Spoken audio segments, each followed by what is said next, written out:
Hey, welcome back to Compounding Quietly. The most popular ETF in the world is not a retirement income plan. Most investors building with it are only solving half of the problem. That gap tends to arrive quietly. Let's look at it clearly. The data on this is straightforward. VOO, QQQ, SPY, VTI. These are the ETFs. American retail investors are buying in the largest numbers, by a wide margin, month after month. And on the surface, that behavior makes complete sense. These funds are low cost. They are broadly diversified. They track the most reliable long-term equity benchmarks available.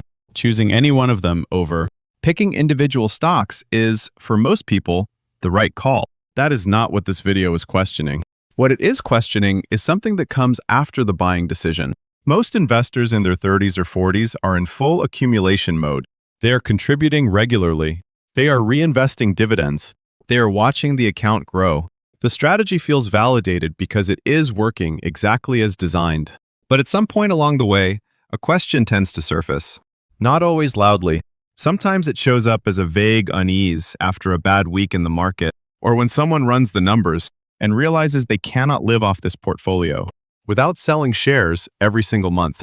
Many investors in their late 40s feel this tension clearly for the first time. The account is growing. The contributions are automated, but when they sit down and trace a line from their current account balance to actual monthly income in retirement, the path isn't automatic. Every dollar of income requires selling a share. That sale depends on what the market is doing that day, and the idea that the market might be down exactly when you need it most is not a comfortable thought.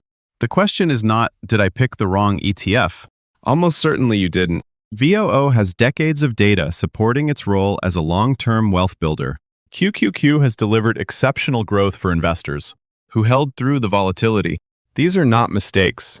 The question is, did you ever decide what job those ETFs were supposed to do when you stopped working? Most investors haven't, not because they're careless, because the framing at the start of most investing journeys is about growth, about the account going up over time. Income is treated as something that will sort itself out later, but later has a way of arriving before you feel ready for it. Most investors have less time to build the income side than they realize. The decision most investors delay is not which ETF to own. It is what structure the portfolio needs to actually pay you when the time comes. There are two fundamentally different ways a portfolio generates income in retirement.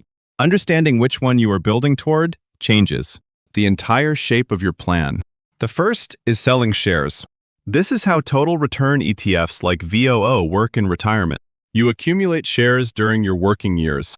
When you need income, you sell a portion.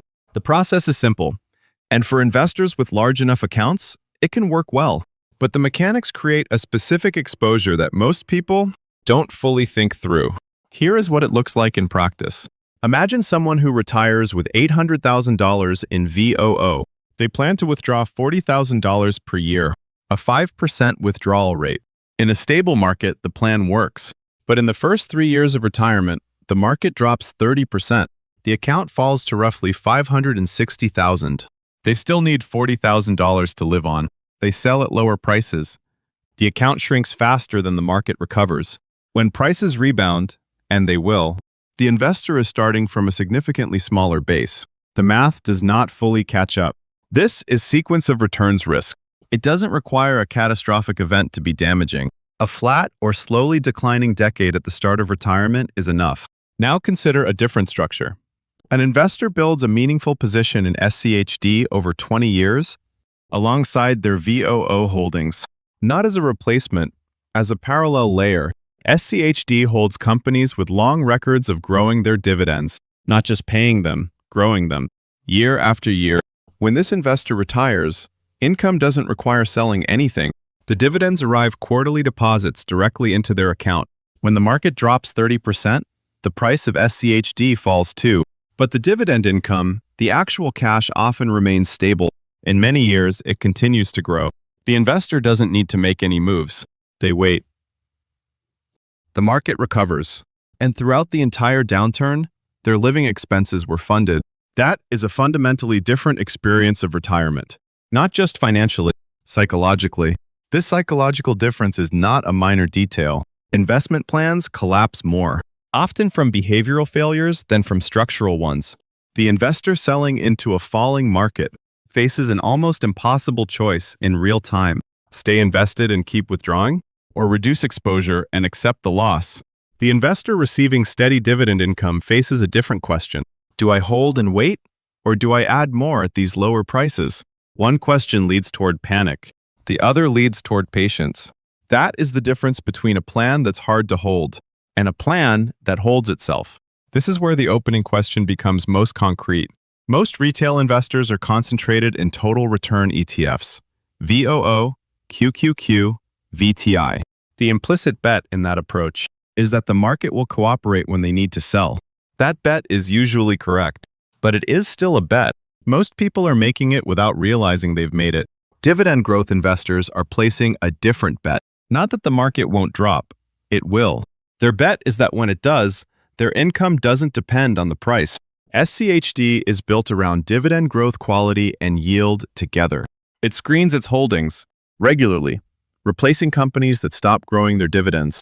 VIG focuses more on consistent dividend growth history companies, with at least 10 consecutive years of dividend growth.